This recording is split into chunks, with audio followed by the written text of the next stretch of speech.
فاسألوا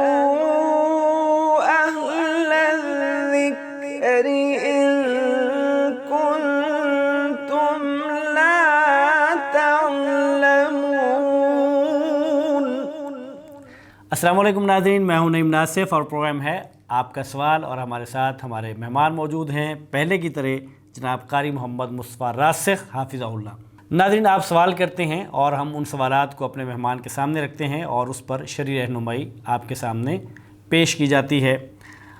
پچھلے پروگرام میں رمضان کے بارے میں کچھ سوالات تھے آپ کے، اور ان کے بارے میں رہنمائی آپ کے سامنے رکھی جا چکی۔ اسی پروگرام کا ایک تسلسل ہے انشاءاللہ تعالی، رمضان سے ہی متعلقہ سوالات آج بھی ہم آپ کے سامنے رکھیں گے۔ السلام علیکم جناب قاری صاحب۔ وعلیکم السلام ورحمۃ اللہ وبرکاتہ۔ جی اللہ کا شکر الحمدللہ۔ شیخ، سوال یہ ہے کہ ایک خاتون کہتی ہیں کہ روزہ رکھا ہے خاتون نے، پاکیزگی کی حالت میں تھیں، اور جب چند منٹ باقی تھے افطاری میں تو ان کے جو ایام ہیں وہ ان کا آغاز ہو گیا، تو وہ خاتون کیا کرے؟ وہ چونکہ چند منٹ ہیں تو وہ روزہ پورا کر لے، افطاری کر لے، یا روزہ ختم ہو گیا ہے وہ فوری اس کو، یعنی روزہ ٹوٹ گیا ہے یا روزہ مکمل ہوگا یہ؟ جی بسم اللہ الرحمن الرحیم۔ چونکہ روزہ جو ہے صبح سے لے کر شام تک، غروب آفتاب تک نہ کھانے اور نہ پینے کا نام ہے۔ اللہ فرماتے ہیں ثم اتموا الصیام الی اللیل، تو رات تک آپ نے کھانے پینے سے رکا رہنا ہے۔ تو اگر اس کو بے شک چند منٹ پہلے ہی ایام مخصوصہ شروع ہو گئے ہیں تو وہ ابھی تک اتموا الصیام الی اللیل نہیں ہوا ہے، بے شک چند منٹ ہی کیوں نہ ہوں۔ تو حیض جو ہے یہ روزے کا متضاد ہے اور روزے کی ضد ہے۔ جو ہی ایام مخصوصہ شروع ہو جائیں روزہ جو ہے وہ اپنے آپ ہی ختم ہو جاتا ہے۔ اب وہ بے شک کھا لے یا نہ کھائے، اس کا روزہ وہ ختم ہو چکا ہے اور اس کو اس روزے کی بعد میں قضائی دینی پڑے گی۔ اور اگر کسی خاتون کو یعنی فوراً اس کا اندازہ نہیں ہوتا اور وہ روزہ پورا ہو جاتا ہے، بعد میں احساس ہوتا ہے کہ شاید روزے کے دوران میں ہی یہ ایام جو تھے ان کا آغاز ہو گیا، تو اس صورت میں کوئی گناہ یا کوئی ایسی چیز تو نہیں ہے وہ خاتون پر؟ اگر تو اس کو بالکل ہی احساس ہوا ہی نہیں، پتہ ہی نہیں چلا، تو پھر انشاءاللہ لا علمی کی بنیاد پر اس کا وہ روزہ انشاءاللہ پورا ہے۔ اور اگر اس کو بعد میں مغرب کی ٹائم یا کچھ دیر بعد احساس ہوا کہ مجھے تو فلاں وقت یعنی چند منٹ پہلے شروع ہو گئے تھے، تو پھر احتیاط کی بنیاد پر اس کا وہ روزہ شمار نہیں کیا جائے گا، بلکہ وہ اس روزے کی قضا دے گی۔ اگرچہ وہ روزہ اس نے مکمل کر لیا تھا اور اس کی افطاری بھی کر لی تھی، لیکن وہ روزہ شمار نہیں ہوگا۔ اچھا شیخ، یہ تو ایک صورت ہے۔ دوسری صورت ایک اور ہے۔ سوال یہ ہے کہ ایک خاتون نے وہ حیض کی حالت میں تھی، ایام کی حالت میں تھی، اور فجر سے پہلے وہ پاکی کی حالت میں آ گئیں، لیکن وقت اتنا تھا کہ وہ اگر غسل کرتی تو وہ سحری نہیں کر سکتی تھی، تو اس خاتون نے ویسے ہی سحری کر لی اور پھر سحری کرنے کے بعد غسل کیا اور پھر نماز فجر ادا کی۔ تو یہ اس حالت میں یعنی جب وہ ایام نہ رہے ہوں لیکن ابھی غسل نہیں کیا ہو، اور اس حالت میں سحری کی جا سکتی ہے اور یہ روزہ درست ہوگا؟ جی، غسل کا تعلق جو ہے وہ نماز کے ساتھ ہے، یعنی نماز کے لیے پاک ہونا شرط ہے، روزے کے لیے غسل یا پاک ہونا شرط نہیں ہے۔ اگر وہ خاتون سحری کے لیے، ہاں، روزہ رکھنے کے لیے یا سحری کے لیے پاک ہونا شرط نہیں ہے۔ اگر وہ خاتون سحری کا وقت ہونے سے چند منٹ پہلے بھی پاک ہو گئی ہے تو اس کو چاہیے کہ وہ سحری کھا لے اور اس کا روزہ مکمل ہوگا، اور پھر نماز کے لیے غسل کر کے وہ نماز پڑھے گی۔ سحری کے اوپر اس کا غسل نہ کرنا یا جنابت کی حالت میں ہونا، یہ اس کی سحری کے اوپر یا اس کے روزے کے اوپر مؤثر نہیں ہوگا، اور اس کا روزہ انشاءاللہ مکمل ہے، اس کے روزے کے اوپر کوئی نقص نہیں ہے۔ یہ وہی صورت ہے جو یعنی اگر میاں بیوی جو ہے وہ تعلق قائم کر لیتے ہیں جی، اور غسل واجب ہو جاتا ہے اور وہ اسی حالت میں سحری کر لیتے ہیں غسل کیے بغیر، یعنی یہ وہی صورت جی، یہ بنتی ساری ہے۔ ایک ہی صورتیں ہیں۔ کسی کو احتلام ہوا ہے اس وجہ سے وہ جنبی ہے، یا میاں بیوی نے مباشرت کی ہے اس وجہ سے ابھی انہوں نے نہانا ہے، یا پھر یہ حیض کی صورت، یہ ساری صورتیں ایک ہی بن جاتی ہیں۔ شیخ، ایک صاحب پوچھتے ہیں کہ ایک شخص ہے بوڑھا ہو گیا، اب وہ روزہ رکھ نہیں سکتا، اور ظاہر ہے جب روزہ نہ رکھ سکتا ہو تو فدیہ دیا جاتا ہے، تو اتنی حیثیت نہیں ہے کہ وہ فدیہ دے سکے، یعنی روزہ بھی نہیں رکھ سکتا اور فدیہ بھی نہیں دے سکتا، کیا کرے؟ روزہ نہ رکھنے کی صورت میں کفارہ تو یہی ہے کہ وہ ایک مسکین کا فدیہ دے، لیکن اگر ایک شخص کے پاس اتنی بھی مالی استطاعت نہیں ہے اور اتنی بھی حیثیت نہیں ہے کہ وہ فدیہ دے سکے، تو پھر اللہ رب العزت اس کو مکلف نہیں بناتے، لا یکلف اللہ نفسا الا وسعها، اس کے پاس جب طاقت آ جائے وہ فدیہ دے لے، اور اگر پوری زندگی اس کے پاس طاقت نہ آئے تو اللہ رب العزت نے اس کو مکلف نہیں بنایا ہے، بغیر فدیے کے ہی اللہ تعالیٰ انشاءاللہ اس کو معاف کرنے والے ہیں، یعنی وہ گنہگار نہیں ہوگا، وہ گناہگار نہیں ہے۔ اچھا، پوری دنیا میں ظاہر ہے کہ جو صبح و شام کے اوقات ہیں اور جو طلوع آفتاب ہے اور غروب آفتاب ہے اور جو مطلع ہے وہ مختلف ہے، ایک جیسا نہیں ہے۔ ہمارے ہاں تو معروف ہے خاص طور پہ بر صغیر پاک و ہند میں، وہ ممالک جہاں رات ہے تو رات ہی رہتی ہے، دن ہے تو دن ہی رہتے، بسوں کا 6 ماہ کا دن ہے اور بسوں کا 6 ماہ کی رات ہے، تو ویسے وہاں افطاری اور سحری کا کیسے تعین ہوگا؟ اس میں دو چیزیں ہیں، وہ ممالک جہاں پر دن لمبا ہے یا رات لمبی ہے، لیکن 24 گھنٹے کے اندر دن اور رات کی گردش پوری ہوتی ہے، یعنی دن بھی آتا ہے اور رات بھی آتی ہے، بے شک دن جو ہے وہ 18 گھنٹے کا چلا جائے یا 20 گھنٹے کا چلا جائے، تو وہاں تو روزہ پورے دن کا ہی رکھا جائے گا، وہ بھلے 18 گھنٹے کا ہو، بھلے 18 کا ہو یا 20 کا ہو۔ لیکن جہاں پر 6 مہینے کا دن اور 6 مہینے کی رات ہوتی ہے، جیسے قطبین میں ہوتا ہے، تو وہاں پر پھر نبی مکرم صلی اللہ علیہ وسلم کی رہنمائی موجود ہے کہ اللہ کے نبی صلی اللہ علیہ وسلم نے فرمایا کہ دجال آئے گا، اور اس دجال کا پہلا دن 1 سال کی مانند، دوسرا دن 1 مہینے کی مانند، اور تیسرا دن جو ہے وہ 1 ہفتے کی مانند، اور باقی دن جو ہے وہ عام دنوں کی مانند ہوں گے۔ تو صحابہ کرام نے پوچھا کہ یا رسول اللہ پھر ہماری نمازوں کا کیا بنے گا؟ تو نبی مکرم صلی اللہ علیہ وسلم نے فرمایا کہ آپ عمومی دن جو ہے جتنا دن کا اندازہ ہے آپ اس کا اندازہ کر کے اپنی نمازیں پڑھیں گے۔ تو ایسے لوگ جو قطبین میں رہتے ہیں، 6 مہینے دن ہے یا 6 مہینے رات ہے، ان کو چاہیے کہ وہ اپنی نمازیں بھی اپنے قریبی ترین کسی ملک جو جہاں ان کو سب سے قریب ترین پڑتا ہو وہاں کے اعتبار سے نمازیں بھی ادا کریں، اور اپنا روزہ جو ہے وہ بھی اسی ملک کے اعتبار سے وہاں کی سحری کا اعتبار کریں اور وہاں افطاری کا اعتبار کریں، تو اس اعتبار سے وہ اپنے 24 گھنٹے کے اندر، وہ اگر قریبی ملک کا جو روزہ ہے 14 گھنٹے کا ہے تو وہ بھی 14 گھنٹے کا روزہ رکھ لیا کریں، اگر وہ روزہ جو ہے 18 گھنٹے کا ہے تو وہ بھی 18 گھنٹے کا رکھ لیا کریں۔ تو اس اعتبار سے جو بھی ملک ان کے قریب اسلامی ملک پڑتا ہو وہ اسی کے طلوع اور اسی کے غروب کا اعتبار کرتے ہوئے اپنے روزوں کو مکمل کریں گے۔ اچھا شیخ، ایک سائلہ کہتی ہیں کہ روزے کی حالت میں چھوٹے بچے کو دودھ، ظاہر ہے کہ اس کی خوراک ہے، تو اس کو دودھ پلانے سے تو روزہ نہیں ٹوٹتا؟ جی، دودھ پلانے سے روزے کے اوپر کوئی اثر نہیں پڑتا ہے، ہاں البتہ یہ ہے کہ دودھ پلانے سے عورت کو کمزوری ہو جاتی ہے۔ اگر تو وہ عورت اتنی طاقتور ہے اور وہ سمجھتی ہے کہ میں روزہ رکھ کر دودھ پلا لوں تو وہ دودھ پلائے، کوئی حرج نہیں ہے، لیکن اگر وہ کمزوری محسوس کرتی ہے اور وہ مشقت محسوس کرتی ہے تو پھر اہل علم نے حاملہ عورت اور اسی طرح مرضعہ عورت کو روزہ چھوڑنے کی بھی اجازت دی ہے، وہ روزہ چھوڑ دے اور بعد میں جا کر پھر ان روزوں کی قضا کر لے۔ شیخ سائل کہتے ہیں کہ افطاری میں اگر جو ہے وہ بادل ہوں اور مطلع جو ہے وہ صاف نہ ہو، ابر آلود ہو، معلوم نہ پڑے، تو افطاری کو چند منٹ پہلے ہو جائے تو روزے میں فرق تو نہیں پڑتا، روزہ ٹوٹ تو نہیں جاتا؟ اصل میں بات یہ ہے کہ عصر حاضر کے اندر اب تو گھڑی اور کلاک اور اس طرح کی موبائل کے اندر بھی حتیٰ کہ گھڑی ہوتی ہے، ٹائم ہوتا ہے، عصر حاضر میں یہ چیز بہت کم ہے۔ ہاں البتہ اگر کچھ شخص ایسے علاقے میں رہ رہا ہے کہ اس کے پاس ٹائم کا کوئی بندوبست نہیں ہے اور پھر اذان کی آواز بھی اس کو نہیں جاتی ہے، تو وہ بادل ہونے کی وجہ سے اگر وقت سے پہلے افطاری کر لیتا ہے تو اس کا روزہ مکمل نہیں ہوا، کیونکہ اللہ رب العزت نے ثم اتم الصیام الی اللیل کی شرط لگائی ہے،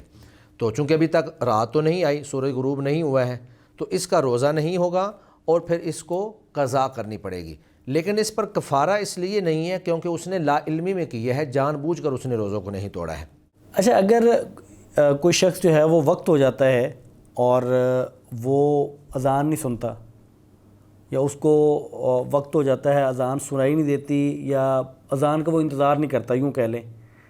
تاخیر ہو جاتی کسی وجہ سے اور وقت ہو گیا اور اس نے روزہ افطار کر لیا بغیر اذان کے انتظار کیے، تو اس کے روزے پہ فرق تو نہیں پڑتا؟ اذان سن کے روزہ افطار کرنا ضروری ہے، یا وقت جب ہو جائے تو تب روزہ افطار کیا جا سکتا ہے؟ اصل چیز اس میں وقت ہے، اور اذان جو ہوتی ہے وہ وقت بتانے کے لیے ہی ہوتی ہے۔ اگر اذان سنائی نہیں دی یا اذان ہوئی نہیں، تو اگر اس کے پاس گھڑی موجود ہے اور اس کی گھڑی کا ٹائم ٹھیک ہے تو وہ اپنے وقت پر اگر روزہ افطار کر لیتا ہے تو اس کا روزہ بالکل درست ہے، اس میں کوئی نقص واقع نہیں ہوگا۔ بلکہ میں تو آج کل دیکھتا ہوں کہ بہت ساری مساجد کے اندر پہلے اعلان کرتے ہیں کہ حضرات روزہ افطار کر لیں، اور اس کے بعد جا کر کوئی 10 منٹ کے بعد جو وہ اذان کہتے ہیں، یا بعض مساجد میں وہ سائرن بجا دیتے ہیں۔ تو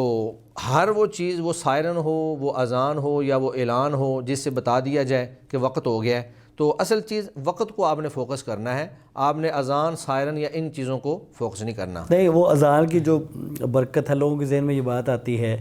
کہ وہ جو ہے اللہ اکبر، یعنی تکبیر کے ساتھ اور اذان کی جو برکت ہے اس کے ساتھ روزے کا افطار ہونا، تو شاید وہ یہ بات ذہن میں ہوتی ہے کہ ایک صرف وقت کو دیکھ کے افطار کرنا ہے، ایک اللہ تعالیٰ کے نام کے ساتھ افطار کرنا ہے۔ جی، اس کی برکت تو ٹھیک ہے، لیکن آپ یہ کہیں کہ اذان کے ساتھ آپ اس کو منسلک نہیں کر سکتے۔ اصل چیز ثم اتموا الصیام الی اللیل ہی ہے کہ جب سورج غروب ہو گیا آپ اپنا روزہ افطار کر لیں۔ تو یہ تو عموماً شہروں کے اندر تو اذان کی آواز سنائی دے جاتی ہے، لیکن ایک بندہ اگر صحرا میں ہے، وہ کہیں پہاڑوں پہ موجود ہے، سمندر کے اندر موجود ہے، تو وہاں آپ کو جب اذان کی آواز سنائی نہیں دے گی تو پھر آپ وہاں پر ٹائم کو دیکھ کر ہی اپنا روزہ افطار کریں گے، یا تو ٹائم دیکھیں گے، یا پھر اگر آپ سورج کو دیکھ رہے ہیں تو سورج جب غروب ہو جائے، آپ کو غروب ہوتا نظر آ جائے، اس کے بعد آپ وہاں افطار کر لیں۔ درست ہے۔ اچھا یہ بتائیے گا کہ روزے میں کسی چیز کا حلق میں جانا یعنی روزہ توڑنے کا باعث ہو جاتا ہے، ٹوٹنے کا باعث ہو جاتا ہے، یا معدے تک پہنچنا باعث بنتا ہے؟ مثال کے طور پہ ایک شخص جو ہے وہ نماز وضو کرتا ہے، کلی کرتے ہوئے پانی حلق کو لگ جاتا ہے، یا حلق سے کچھ نیچے بھی اتر جاتا ہے کوئی ایک دو قطرے، یا کہہ لیں کہ ناک میں پانی ڈالا تو وہ ذرا آگے تک چلا گیا، تو اس سے روزے میں فرق تو نہیں پڑتا؟ اگر کلی کرتے ہوئے پانی عمدن نہیں، بس اتفاقاً جو ہے کوئی چند قطرے حلق میں بھی چلے جائیں، یا ناک میں پانی ڈالتے ہوئے چند قطرے جو ہیں وہ حلق میں چلے جائیں، تو وہ چونکہ اس نے جان بوجھ کر نہیں کیا ہے۔ جیسے بھول کر ایک آدمی کھا پی لیتا ہے، اس نے عمدن نہیں کھایا پیا، تو اس کا روزہ نہیں ٹوٹتا ہے۔ اسی طرح یہ شخص جو ہے یہ بھی معذور ہے، کیونکہ اس نے اپنی طرف سے پانی ڈالنے کی کوشش نہیں کی، بس وہ اتفاقاً پانی چلا گیا ہے، تو اس کے روزہ بھی انشاءاللہ قائم و دائم ہے، اور اس کے روزے کے اوپر کوئی اثر نہیں پڑے گا۔ ویسے تو حلق کا خشک رہنا بھی روزے کا ایک طرح سے لگتا یوں ہے کہ حصہ ہے، وہ جو دعا ہے افطاری کی،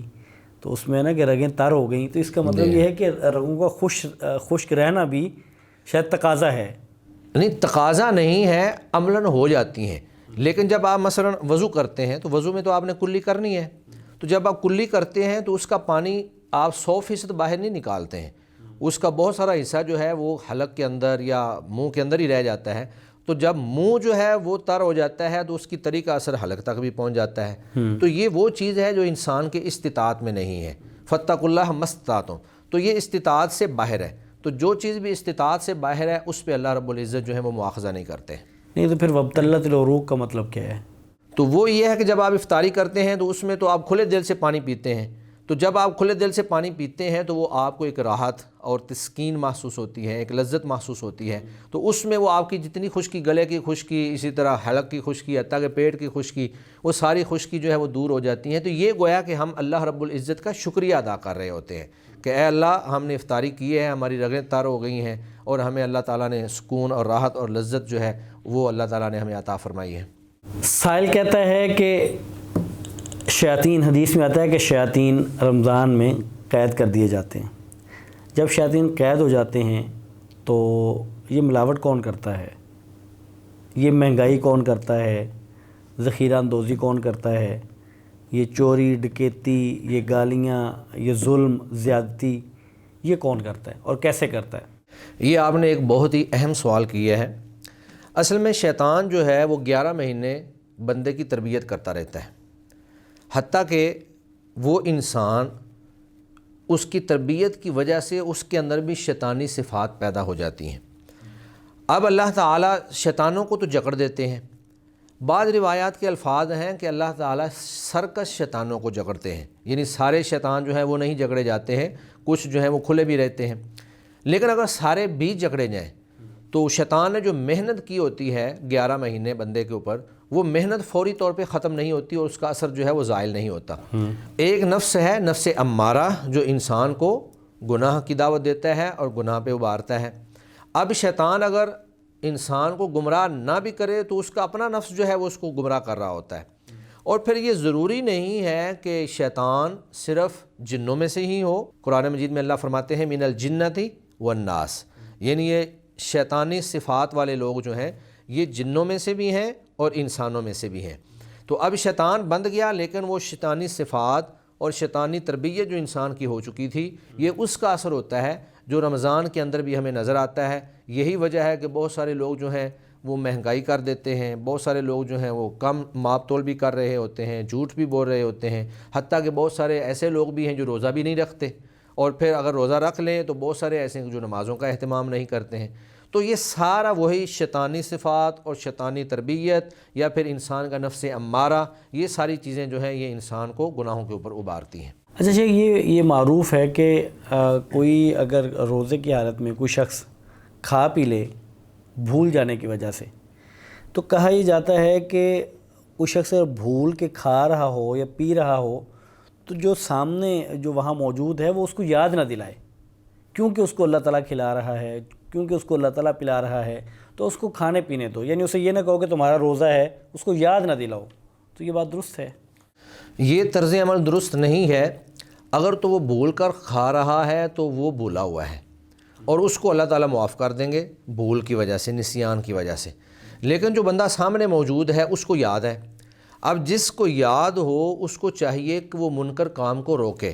جس طرح کہ اللہ کے نبی صلی اللہ علیہ وسلم نے فرمایا کہ جو شخص منکر کو دیکھے وہ اس کو ہاتھ سے روکے، اگر اس کی طاقت نہیں ہے تو زبان سے روکے، اگر اس کی طاقت نہیں ہے تو کم از کم اس کو دل میں برا جانے۔ تو یہ اس کا کھانا چونکہ ایک منکر ہے، ایسا عمل ہے جو اس کے لیے جائز نہیں تھا، اگرچہ وہ غلطی کی وجہ سے یہ عمل کر رہا ہے۔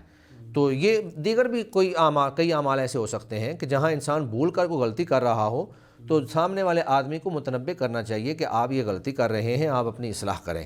تو یہ طرز عمل ٹھیک نہیں ہے کہ جی آپ اس کو کھانے دیں، وہ جو غلط کر رہا ہے اس کو کرنے دیں، بلکہ اس کو روکنا چاہیے اور اس کو متنبہ کرنا چاہیے کہ آپ کا روزہ ہے، آپ کھانا پینا بند کر دیں۔ بعض خواتین جو ہیں وہ نیکی اور اس میں بڑا ایک ان کی محبت ہوتی ہے، نیکی کا جذبہ ہوتا ہے، خیر کا جذبہ ہوتا ہے، تو رمضان میں اسی جذبے کے پیش نظر وہ کرتی یہ ہیں کہ مانے حیض جو میڈیسن ہے وہ کھا لیتی ہیں، اس نیت سے کہ ان کے جو رمضان کے روزے ہیں وہ رکھ سکیں پورے اطمینان کے ساتھ۔ تو روزے رکھنے کی غرض سے کہ رمضان کے روزے چھوٹ نہ جائیں یا ان کی قضا بعد میں نہ دینا پڑے، تو اس نیت سے مانے حیض میڈیسن کھانا ٹھیک ہے؟ جی، اس حوالے سے بہتر یہ ہے کہ وہ اللہ رب العزت نے جو ان کے مقدر میں لکھ دیے ہے اس پر راضی رہیں، کیونکہ اللہ تعالیٰ نے بناتے آدم پر یہ چند مخصوص ایام جو ہیں لکھے ہوئے ہیں، اور ان کو چاہیے کہ وہ اللہ رب العزت کی اس تقدیر پر خوش رہیں اور جیسے اللہ تعالیٰ نے ان کے لیے گنجائش پیدا کی ہے اور رعایت دی ہے اس کا لحاظ رکھیں۔ ٹھیک ہے۔ دوسری بات یہ ہے کہ طبی طور پر یہ گولیاں جو ہیں یہ نقصان دہ ہوتی ہیں، اگر وہ اپنی روٹین کو خراب کر لیتی ہیں مانے حیض گولیاں کھا کر، اور پھر اس کے بعد کئی مسائل بھی پیدا ہو جاتے ہیں طبی اعتبار سے، تو اس لیے ان کو چاہیے کہ وہ گولیاں نہ کھائیں۔ اللہ رب العزت نے ان کو جو موقع دیا رمضان کے اندر، کچھ 2-4 دن چھوڑ کر باقی جو 20-25 دن ان کے پاس ہیں اس میں بڑھ چڑھ کر اللہ رب العزت کی عبادت کریں، قیام کریں، تراویح پڑھیں اور باقی جو بھی اعمال ہیں وہ کریں، لیکن ان دنوں میں آ کر اللہ نے جب ان کو گنجائش دے دی ہے تو ان کو اس سے فائدہ اٹھانا چاہیے۔ سیدہ عائشہ رضی اللہ تعالیٰ عنہ جب نبی مکرم صلی اللہ علیہ وسلم کے ساتھ عمرے پر گئیں تو حج تو کر لیا، لیکن ان کو بھی یہی ایام مخصوصہ آ گئے۔ اب وہ اللہ کے نبی کے پاس آئیں کہ یا رسول اللہ، باقی لوگوں نے حج کے ساتھ عمرہ بھی کیا ہے اور میرا عمرہ جو ہے وہ رہ گیا ہے۔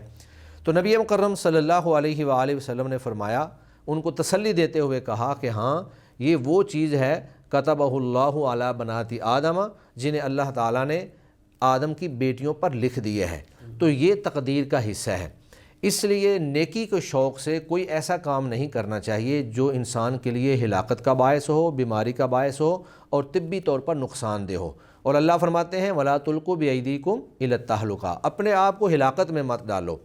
تو بہتر یہ ہے کہ ہم اپنی اللہ رب العزت کی جو رضا ہے اس پر راضی ہو جائیں، طبی طور پر اپنا نقصان نہ کریں اور اسی احتیاط کے ساتھ ہم چلیں جو اللہ تعالیٰ نے ہمیں بیان کی ہے۔ اگرچہ شرعی اعتبار سے اگر کوئی کھا بھی لیتی ہیں تو اس کے اوپر کوئی گناہ والی بات نہیں ہوگی۔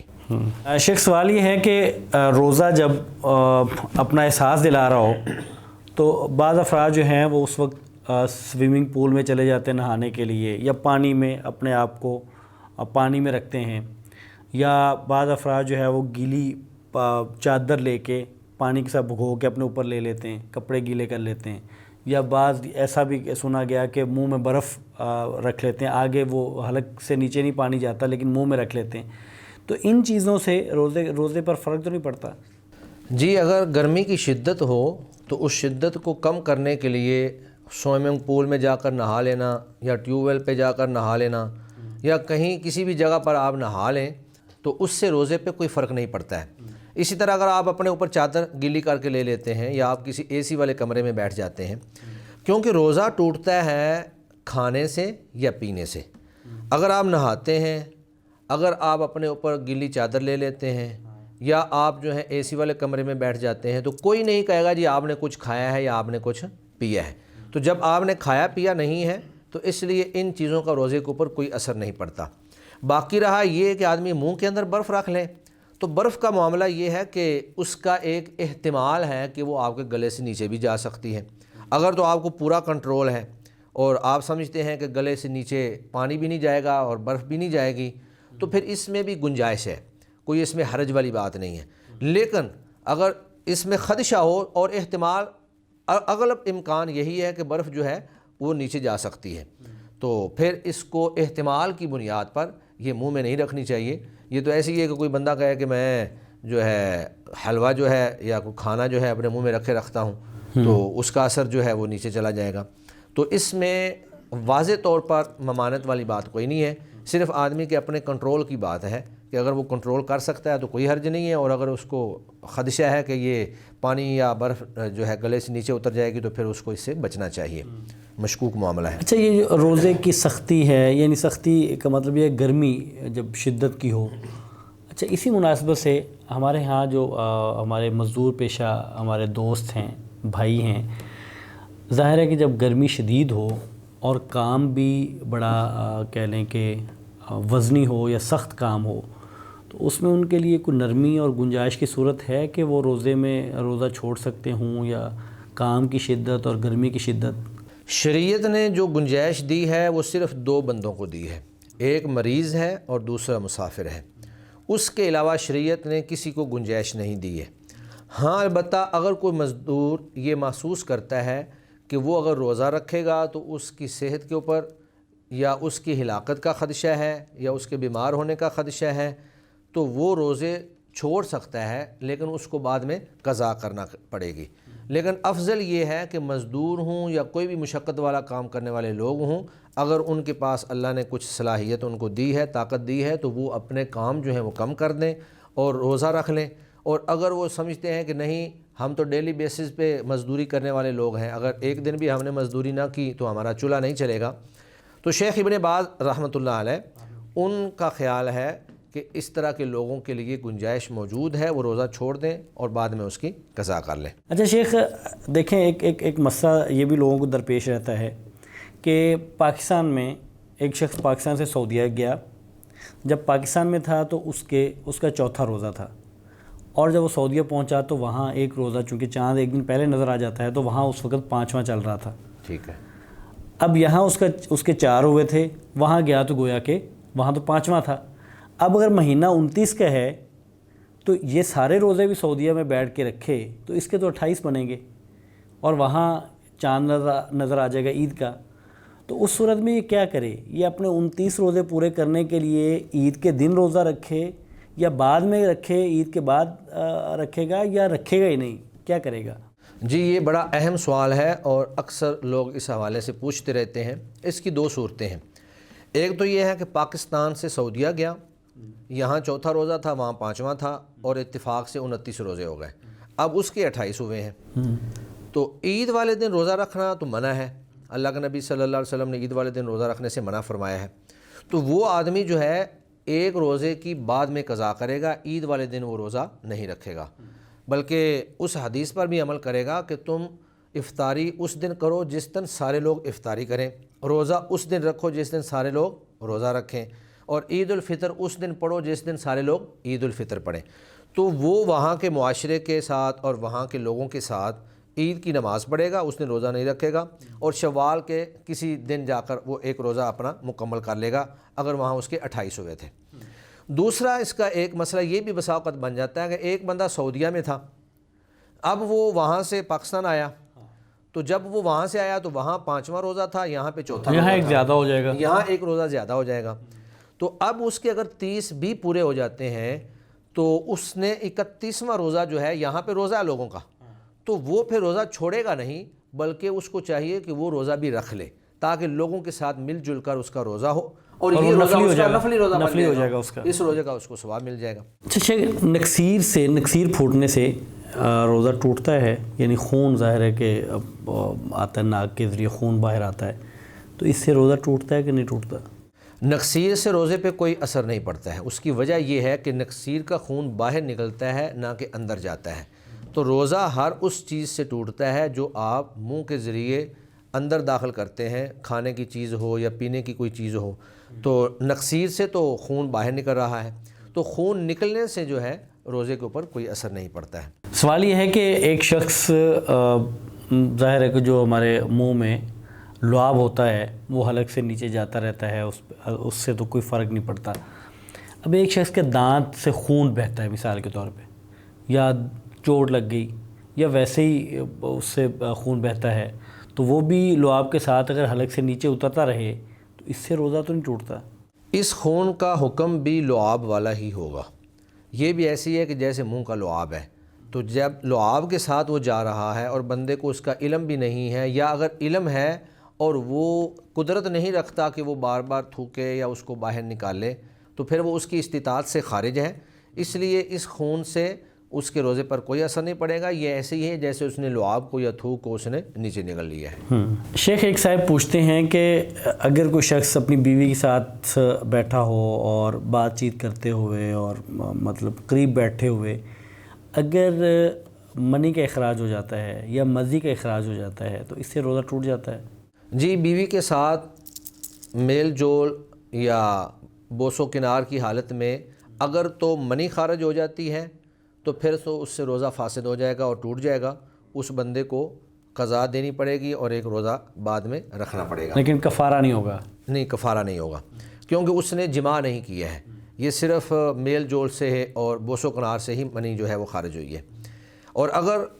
وہ جماع کر لیتا ہے تو اس کا کفارہ تو معروف ہے کہ ایک غلام آزاد کرنا یا 60 دن کے مسلسل روزے رکھنا یا 60 مسکینوں کو کھانا کھلانا۔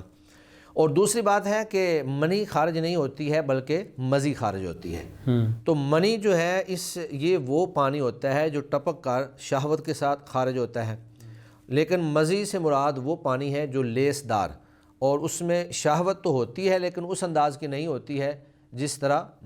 منی کے خارج ہونے سے ہوتی ہے، تو اگر وہ لیس دار پانی یعنی مزی خارج ہوئی ہے تو اس سے روزے کے اوپر تو اثر نہیں پڑے گا،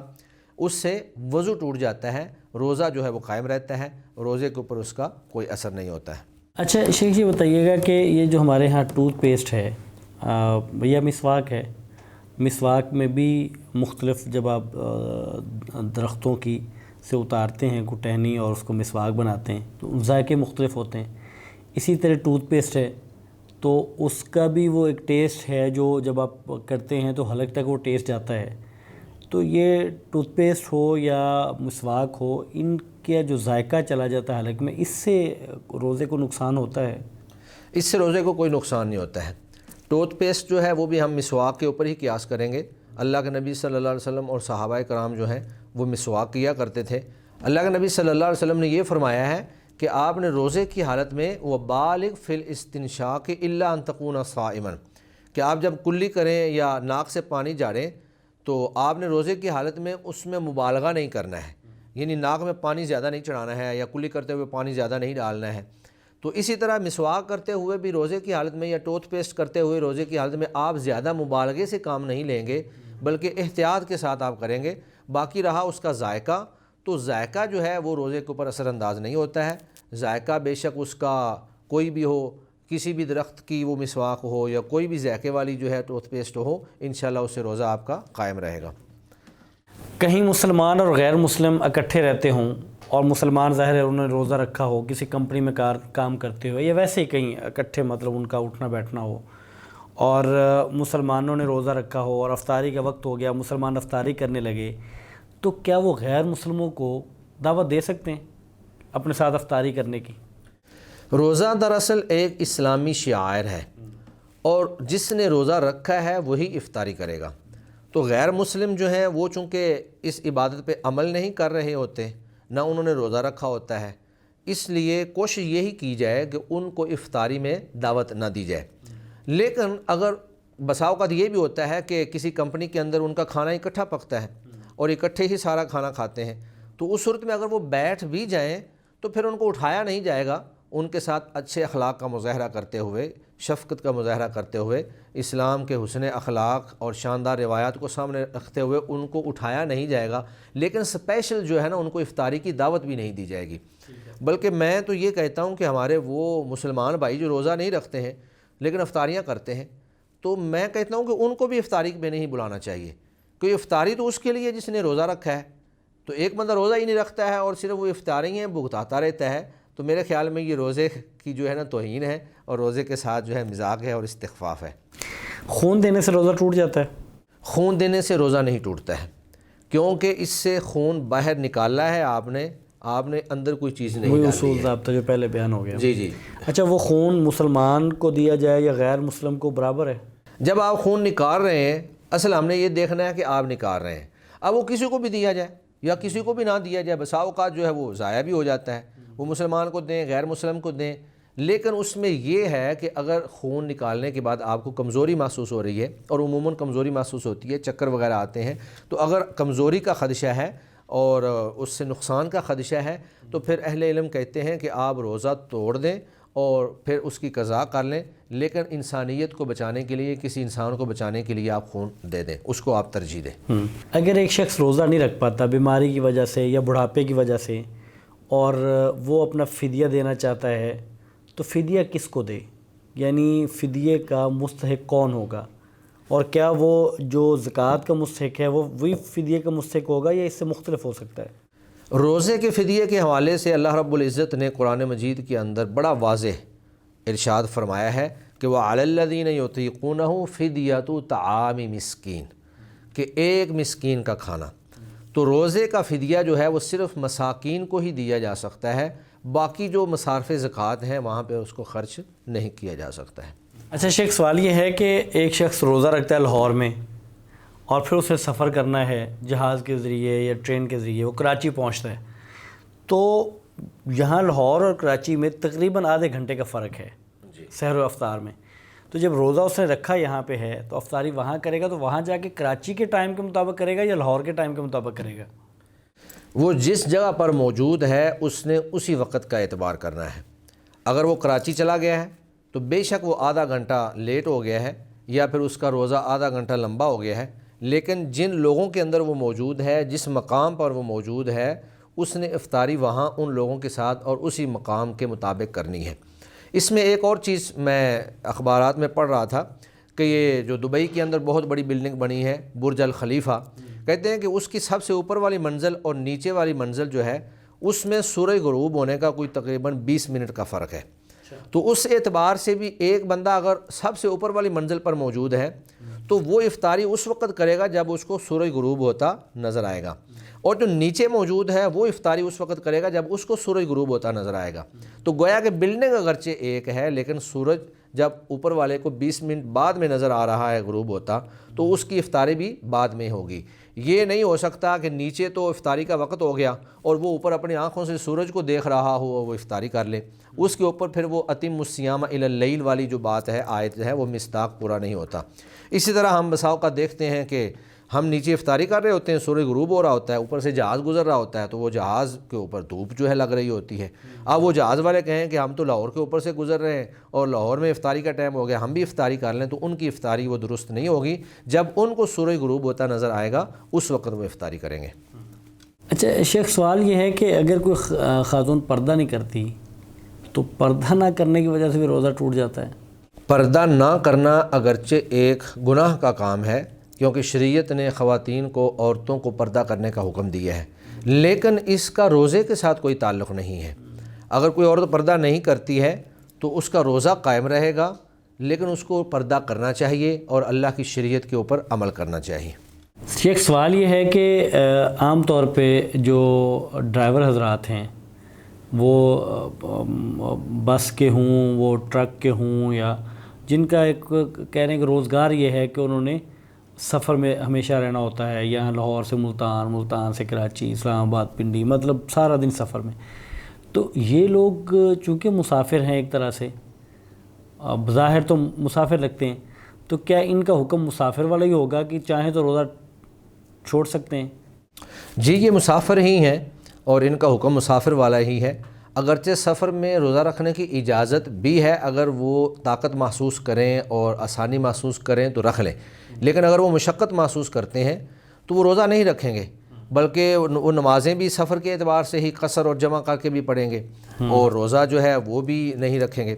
اور اگر کوئی یہ کہے کہ وہ تو پورا سال ہی اسی طرح سفر میں ہی رہتا ہے تو پھر روزے وہ کب پورے کرے گا، تو اس کے بارے میں مشورہ یہ ہے کہ وہ آدمی سردیوں کے موسم میں جا کر، جب دن چھوٹے ہوتے ہیں اور ٹھنڈے ہوتے ہیں، وہ ان دنوں میں جا کر اپنے روزوں کی قضا کر لے۔ اور لیکن اس میں ایک دوسرے بھی بعض ڈرائیور ایسے ہیں جو شہر کے اندر ہی ڈرائیونگ کرتے ہیں، مثلا کمپنیوں کا سامان جو ہے لاہور شہر کے اندر ہی، تو ایسے ڈرائیور جو ہیں وہ سفر کے حکم میں نہیں آتے ہیں، کیونکہ جب تک انسان اپنے شہر کے اندر گھوم رہا ہے وہ مسافر نہیں ہے، وہ مقیم ہی شمار کیا جائے گا اور وہ روزہ بھی رکھے گا اور نماز بھی پوری پڑھے گا۔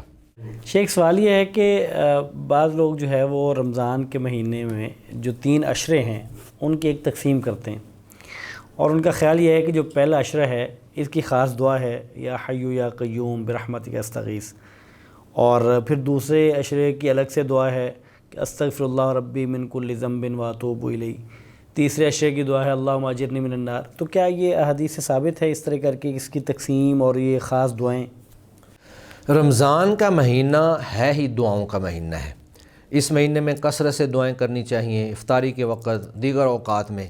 لیکن عشروں کو اس انداز میں تقسیم کر دینا کہ پہلے عشرے کی یہ دعا ہے، دوسرے عشرے کی یہ دعا ہے، تیسرے عشرے کی یہ دعا ہے، تو یہ کسی حدیث سے ثابت نہیں ہے۔ ہاں البتہ آپ اپنی دعاؤں کے اندر ان دعاؤں کو بھی شامل کر سکتے ہیں، لیکن تخصیص جو ہے وہ کسی نص سے ثابت نہیں ہے۔ آپ بغیر تخصیص کے یہ دعائیں بھی پڑھ سکتے ہیں اور ان کے ساتھ آپ دوسری دعائیں بھی پڑھ سکتے ہیں۔ اچھا کوئی ایسے ایام بھی ہیں کہ جن میں روزہ رکھنا ٹھیک نہیں ہے، مکروہ ہے؟ نبی مکرم صلی اللہ علیہ وآلہ وسلم نے بعض ایام کا روزہ رکھنے سے منع فرمایا ہے، جن میں ایک تو جمعہ کا دن ہے۔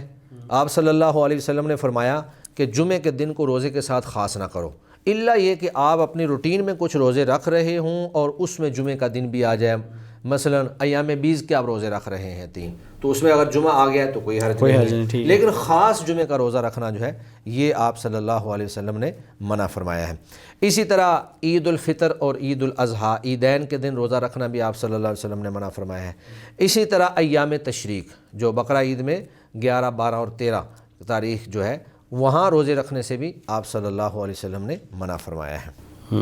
ناظرین یہ تھا آج کا پروگرام، اور آپ کے سوالات تھے اور ہمارے مہمان کی طرف سے اس پر شرعی رہنمائی تھی۔ آپ ہمیں سوالات بھیجتے رہیے، اور انشاءاللہ تعالی ہم یہ جو ہمارا ہفتہ وار سلسلہ ہے آپ کا سوال پروگرام یہ انشاءاللہ آپ کے سامنے لاتے رہیں گے۔ آج کے لیے اجازت دیجیے، السلام علیکم ورحمۃ اللہ وبرکاتہ۔